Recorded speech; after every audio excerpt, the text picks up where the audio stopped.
بسم الله الرحمن الرحيم رب زدني علما. So now in this section, we'll be moving on with understanding the different WAN technologies. So we'll be mainly focusing on understanding the basic WAN. And probably in the later on sections, I will be going with different types of WAN technologies. So there are few technologies we'll discuss, any one or two, so that we can jump into the routing, because there are many other technologies depends on other things. So there are few technologies which are not used and there are few which are used. But for most of the technologies to understand, the prerequisite is you need to have some routing foundations. So we'll try to understand, we'll start with the WAN connection. Now, whenever we talk about WAN, like in the previous sections, we mainly discussed or focused on the LAN part. Now, what is LAN? Now, in the LAN, basically, we are going to interconnect our devices within the local area network. So we got a building or my office, let's say based in Hyderabad. Now we are setting up the LAN, and the LAN may have multiple switches, and then there will be a VLANs, there will be a trunking concepts, and there are some STP for preventing the loop. These are all the concepts which are more focused on the LAN part. But let's say most of the organizations, they don't just have one single office placed in one location. So you might have a similar kind of setup here. Let's say a different location, maybe in Bangalore, a different city in India. Or maybe you have one more branch office with your friend in Dubai, probably operating in a different location. So you always want to have intercommunication between these devices. So which means I need to consider the WAN connection. Now here, the WAN comes into picture. So I'm not going to lay my own cable from Hyderabad to Bangalore or Hyderabad to Dubai, right? So if I want to connect my head office, so let's say this is my head office and these are my branch offices, and I want my head office to talk to branch offices. So we need to have some kind of connectivity, any form of connectivity. So which means a simple WAN comes into the picture. But as I said, we are not going to lay our own cable throughout this. So what I need to do is I need to contact the service provider. So the service providers will be offering you the WAN connections so that you can connect your own branch offices through some form of technology. So the service provider will provide you. So which means logically we represent that the service provider will be providing me the WAN connection. So which means the WAN is majorly deal with the service provider, and the service provider is going to provide you some form of connectivity, and also we do some form of IP addressing after that. And once the service provider offers the connectivity, then we are ready to go ahead and implement some other things, like we need to assign the IP addresses, we need to configure some routing. There are plenty of other things we need to do to ensure that we do have a branch to branch or branch to head office communication process. So the main thing we need to understand here is majority of these things, whatever happens on the service provider, it's a WAN connection maintained by the service provider. And most likely, if you're working in an enterprise network, let's say I'm working on enterprise network in my company. So typically you're taking the service from the service provider, and we are just, and our control is only up to this point.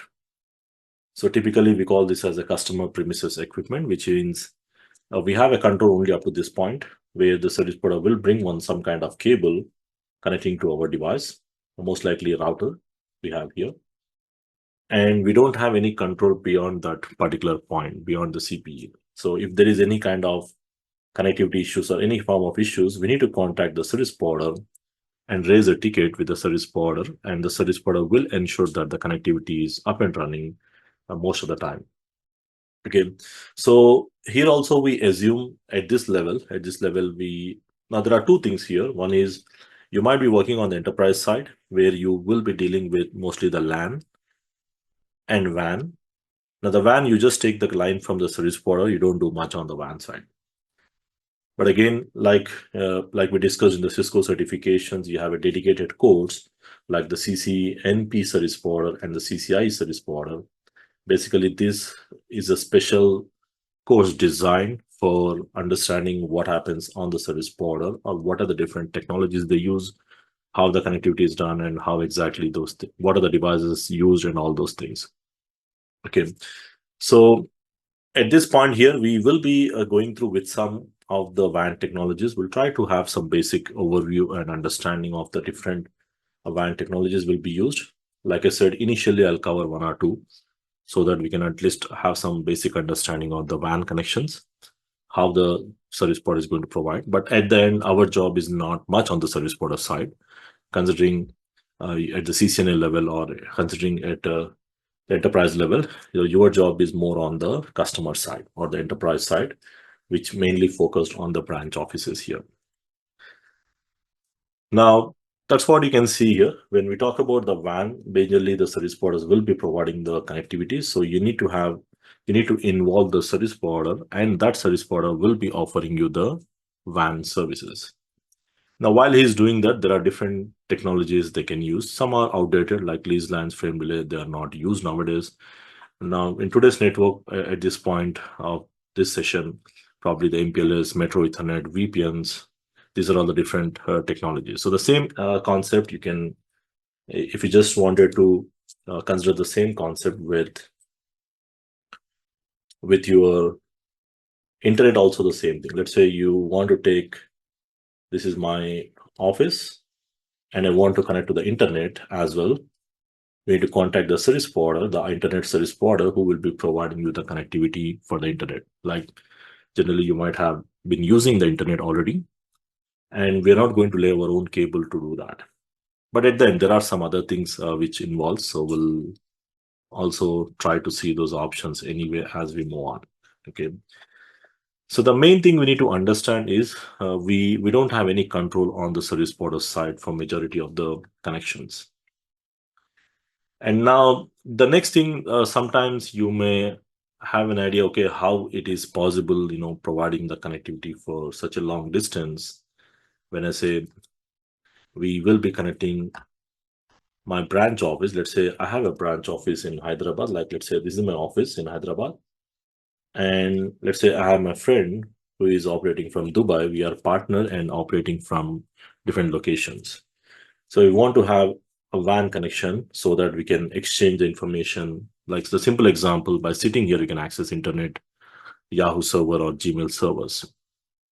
So I'm not going to lay my own cable. As I said, the service provider will have their own connectivity. So service provider will have their own cabling, which is spanned over connecting different countries around. Okay.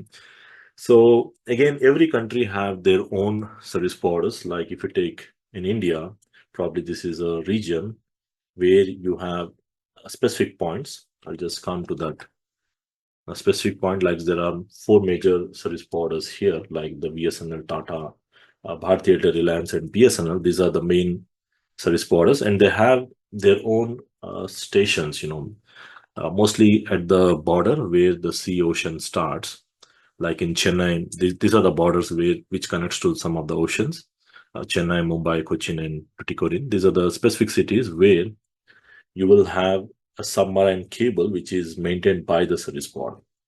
Like let's say if you're going with the Tata Reliance service providers, they have their own lines, and these lines might be connecting to multiple different countries. So like that, every country have their own submarine cables. Okay, so at the back end, we say that the entire world, entire internet is connected. That is completely because of the actual submarine cabling, which is being laid through the under the sea, oceans, whatever comes in between, and there's a specific submarine cabling is done where they use some special ships on the special machineries and the cables, and there's a specific dedicated team working on that. Okay, so again, as I said, this is something we don't really get into it. It's something not really required for us. But at the end, most of the people will have a doubt, how exactly the connectivity is done. And many people think, we use some kind of satellite connections basically to connect. You have an option of satellites as well, or the wireless signals, but they are not reliable because the signals will be very weak because they have to travel a very long distance and come back. So basically, and also there's a wireless signals, which is very, very less strength and also do not offer high speed transfer rates. So at the end, there will be some kind of fiber optic cables which are being laid under the sea, oceans, whatever. And there are major service providers in different countries who will be managing these submarine cabling. Means they basically they own this submarine cabling. The like, let's say I have a Reliance, let's say offering me Reliance have some lines which is owned by them. Now, basically, owned means they will be laying those cables, they will be investing on it, and they will be connecting multiple different countries. And if any other service provider, let's say maybe one of the other service provider want to use this line, they don't need to lay their own cable because already someone else is already doing that. So probably you can rent it out, just like we can utilize the links to send the traffic. That's how actually it works at the back end. So there are some major service providers in every country. Probably if you take in US region, probably you have something like Verizon, Sprint. I think there are different service providers involved in doing that. Like that, if you take in UAE, again, there is an Etisalat, the major service providers offering the WAN connections and telecom connections as well. Okay, so like that, every country have their own dedicated service providers who will be responsible for doing this kind of cabling, and they basically own these cables and they use these lines. And at the end, mutually, the service providers will interconnect or agree on utilizing each other connections so to provide the connectivity. And just like you have a roaming kind of thing. So if you move to a different country, let's say I'm based in India, if I'm moving on to a different country, let's say I move to UAE, Dubai, let's say, and I still want to use my number, but let's say I'm using Airtel, which is my service provider connection, but I cannot use this Airtel because Airtel is not the provider, the mobile provider inside the UAE.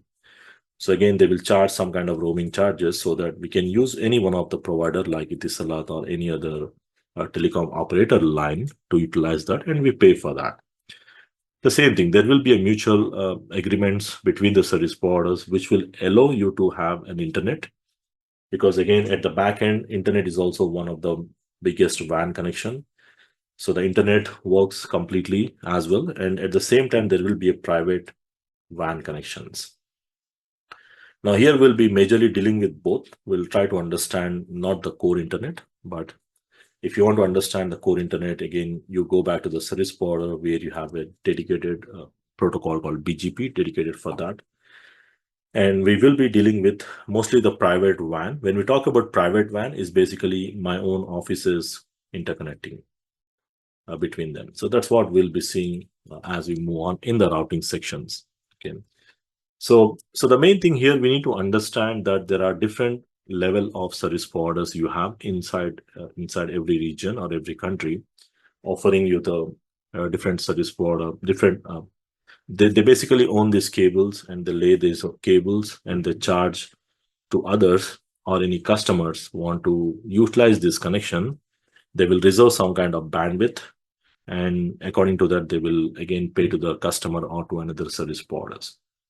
Okay, so when we talk about WAN, again, majorly when we say that I have my branch office in Hyderabad and I have a branch office in Bangalore, we just simply draw like this. We just say there is a WAN connection connecting between the service providers. So just let's like a small line or some kind of line which indicates that it's a WAN connection. And then our job is not really to bother how this connectivity is done, because that's a complete role of a service provider. But still, when you take the connection, you need to assign the IP address, you need to do some kind of routing. You still need to do that. It's not like, you just connect and it will start working. So basically, that's what we are going to see in our next section. When we come to the routing topics, we will be trying to understand how the routing is configured, how we can allow the communication process to go on between the different networks.